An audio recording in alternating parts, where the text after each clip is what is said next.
You can call it a first day redo. JCPS elementary and middle school kids return to class on Friday, while high schoolers and everyone else involved return on Monday.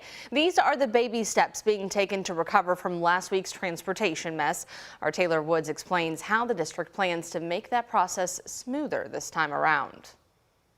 And a big gust of wind came. Having fun at the Fraser Museum is just one of the Louisville businesses that offer deals to JCPS families while the district works out their transportation disaster. First and foremost, I want to apologize to our families, our staff, our schools, our bus drivers, our students for the challenges that we faced. JCPS Superintendent Marty Polio says the district is working to get it right. Elementary and middle school students return this Friday. High schools and everyone else go back on Monday. Plus, the first ever bus tracking app will be available to parents. They can have notifications as well in the morning and the afternoon, so that if they want to know when their bus is 5 minutes away or entering a neighborhood, they could set an application or a notification for that. Polio saying their hope is to have it by Friday. The district will also be using JCPS vans and drivers available to take elementary students home or back to school if no adult is waiting for them. JCPS staff members with cell phones and GPS will ride school buses with the longest routes, and every child will be tagged for their morning and afternoon school bus routes, plus cutting the length of routes with lots of afternoon stops. I do want to say this to our families again.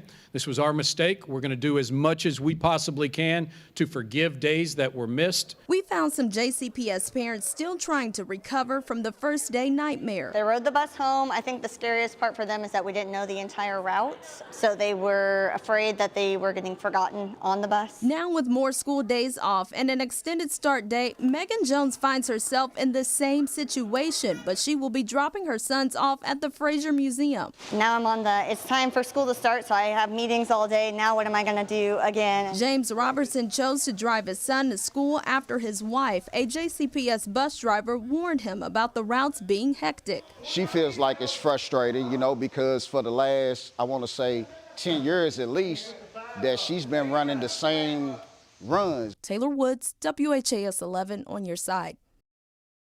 JCPS board members said they learned of this new reopening plan when parents did after a letter went out from Dr. Polio. Board member James Craig said the focus is just getting the kids back in the classroom. First and foremost, we just need to get our buildings open, and we need to get them open as quickly as possible and as safely as possible. There will be time for the post-mortem and for fingers pointing when that is done, but right now we need to have school. The board will meet today for the very first time since school began last week. Craig said he expects to receive a report from the superintendent about what happened. And we know the board is only dealing with this transportation issue at tonight's meeting. So if you'd like to speak, you can sign up in advance. Take a look at the number on your screen. That's the number to call if you'd like to do so, 485-3342. The meeting starts tonight at 6 at the Van Hoos Education Center. Meanwhile, JCPS has extended meal sites until school resumes.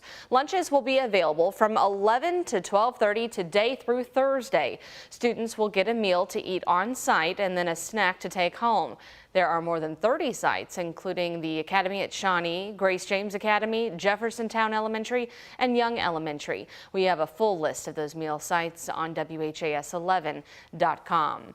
And everyone is looking for ways to keep students busy until school starts. Monday, the Newburgh Library set up a craft extravaganza for kids in addition to its regular reading programs and computers. Many of the city's library branches have also set up special programming that continue today.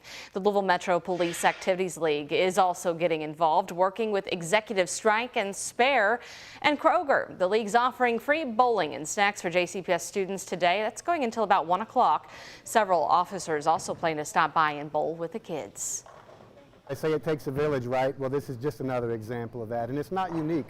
This community comes together all the time, and so, today it's newsworthy because of the situation with JCPS, but I see this kind of stuff all the time. Louisville does come together for the kids in particular. And this is a good time to get your kids up to date on their immunizations. JCPS is hosting a clinic for essential healthcare services right now. Students can receive vaccinations they need for school and will have the option for a physical exam. Parents, you too, can also get vaccinated while supplies last. All routine childhood vaccinations that are required for school last count, we had about 1 in 5 children in JCPS that's not current on their vaccinations. So there's definitely a challenge in the city for there to be access to vaccines for all kids, and they can receive those here today. Now, the clinic is being held at the Iroquois High School gym on Taylor Boulevard, right across from Iroquois Park. That's going today until 3 o'clock. Again, no registration is required. If you're looking for something to do to keep your kids occupied during the unexpected time off, we do have a list of all the events and deals going on around the metro right now. It's posted on our website, WHAS11.com. The Carroll County community is in complete shock over the shooting death of 16-year-old Bryce Stewart. He was starting his junior year of high school at Carroll County High and a member of both the football and cheerleading teams. Kentucky State Police say Stewart was shot early Sunday morning. It happened at a house in Owenton, which is in Owen County. KSP arrested 40-year-old Timothy Stone and charged him with manslaughter. Well, the Carroll County school superintendent saying it is difficult to process and cope with the loss of such a young, vital life. Our heartfelt thoughts and prayers are with this young man's family, and we know the investigation is ongoing. Shelby County residents preparing to say a final goodbye to a decades-long employee at Walmart who'd been a pillar in the community and a feature of one of our stories. Luke Morris had worked at the Shelbyville Walmart for more than 30 years. He died suddenly over the weekend, likely due to a heart issue. Luke's funeral is scheduled for Friday at 1 o'clock at the Shelbyville First Baptist Church. A visitation will be held on Thursday at the Shannon Funeral Home from noon to 8 and again Friday from 10 to 1. The family has asked expressions of sympathy be made to the WHAS Crusade for Children. An investigation is underway after a contracted LG&E lineman died on the job. LG&E said that technician from Pike Electric was working near Preston Highway at Loretta Street last Saturday when he was electrocuted. The coroner identified him as 29-year-old Jamison Hall from Salyersville, Kentucky. A statement from the company said this is a tragic loss and our hearts go out to the contractor's family and loved ones, as well to our employees, especially the co-workers and emergency personnel who responded to that job site where it happened. It's investigating the incident to find out what happened leading up to his death. A bicyclist died in a crash involving 2 cars in Linden this morning. Police said it happened just after 7 off LaGrange Road at Bluevale Way. All parties remained at the scene and are cooperating in the investigation. A Jeffersonville funeral home director will no longer be able to do business in Indiana after a state board permanently revoked his license this week. Randy Langford, the owner of Langford Funeral Home and Family Center, pleaded guilty on 43 felony counts after police found 31 bodies improperly stored and decomposing in July of last year. The State Board of Funeral and Cemetery Service suspended his license last August and made it permanent this month. Langford agreed to a plea deal and was sentenced to serve 4 years of supervised release, including 1 year of home incarceration. Under this plea deal, Langford is required to pay up to $46,000 in restitution to the impacted families. A Shively police officer has been demoted after threatening a handcuffed juvenile with a taser. Police say the incident happened last November. A young girl who was placed in a jail cell while handcuffed began causing a disruption. And apparently that's when Sergeant Tim Sawyer tried to quiet her down. He grabbed a taser from a fellow officer and turned it on as a warning.